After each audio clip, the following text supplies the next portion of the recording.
What happens in the new birth is not the getting of a new religion, but the getting of a new life. Let's read verses 1 to 3. I'm getting all these from John 3, 1 to 10, and then we'll go elsewhere later, but I want to deal with this text for a couple of weeks. John chapter 3, verses 1 through 3. Now there was a man of the Pharisees named Nicodemus, a ruler of the Jews. This man came to Jesus by night and said to him, Rabbi, we know that you are a teacher come from God, for no one can do these signs that you do unless God is with him. Jesus answered him, Truly, truly, I say to you, unless one is born again, he cannot see the kingdom of God. Wouldn't you just love to be like Jesus? Just out of the blue. This man makes a nice statement about Jesus. And Jesus just looks at him and says, you've got to be born again. Just like that. Now John makes sure that we know Nicodemus is a Pharisee. He did not need to tell us that. This text would make perfectly good sense if he said, a man came to Jesus by night, said, I know you've been doing some great things and you're from God. And Jesus said, you need to be born again. Perfect. No problem. Why does he tell us he's a Pharisee and a ruler of the Jews? Answer, a new religion will do you no good at all. These are the most religious people on the planet.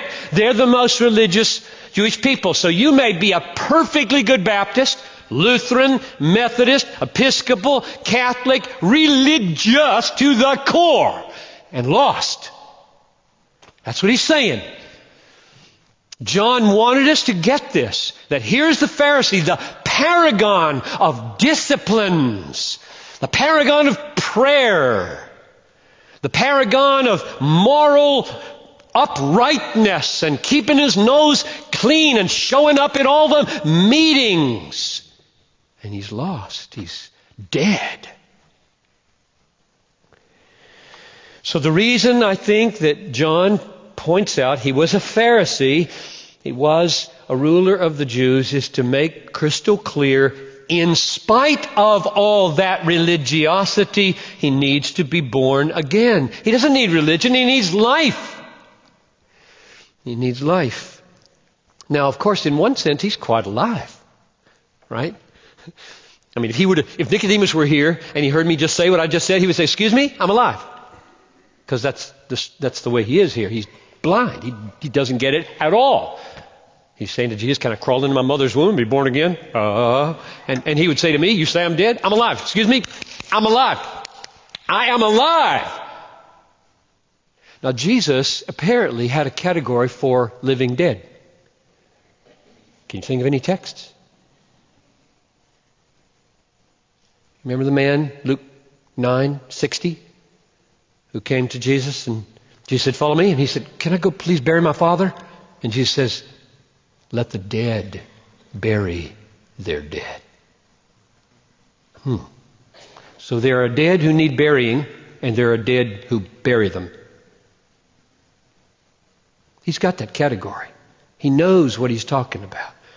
When he says you need to be born, you need life, he knows he's talking to a dead man who's alive. Prodigal of the prodigal son, the parable of the prodigal son. Parable of the prodigal son. The father got his boy home. What did he say to the older brother who's been out of shape about this party? He says, my son was dead, and he's alive. This is not surprising for Jesus to talk like this, to say to a living man in front of him, the blood is coursing through his veins, thoughts are coming out of his head, mouth is working, eyes are working, ears are working, everything's working, and he's dead. He needs to live. He needs life. He needs a birth.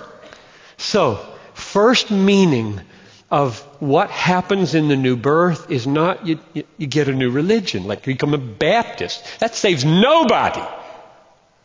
Or Lutheran, or Catholic.